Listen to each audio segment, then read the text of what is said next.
this kind of plays from the last question, but in the real estate market, we find that parents are contributing, of course, more and more to the down payment for their children, Right. whether that means they're pulling equity from their homes or extending their own retirement plans or selling, their own property to buy something together, whatever the case may be.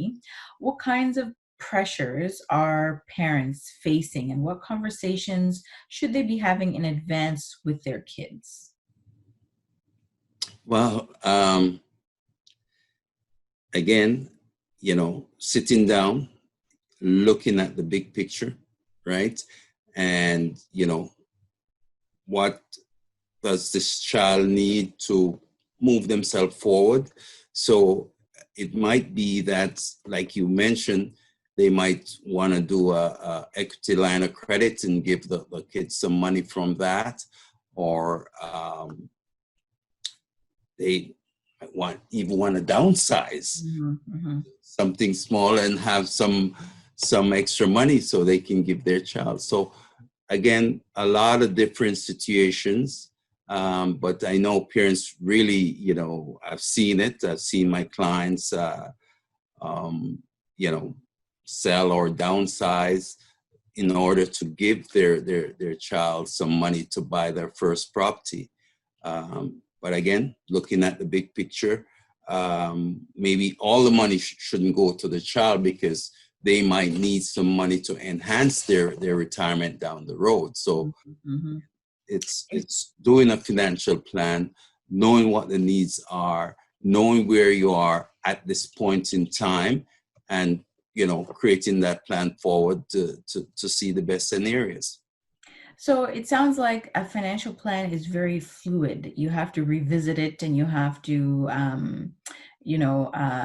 update it, of course, as your own needs change and as your children get older and whatnot. I love that question, because we at IG call it a living plan. Living plan, because it's constantly moving. It's alive, right? So it's not something static. It's moving all the time. So I'm glad you brought that up. So if I know that, in the next 2 years or so, my kids are going to be going to university or getting married or are thinking about things, when is the right time to talk to somebody like you? How much in advance, is it reasonable, so that you can have a plan that will actually make a difference? The right time is as soon as you get married, as soon as you have children, to put that in place, right?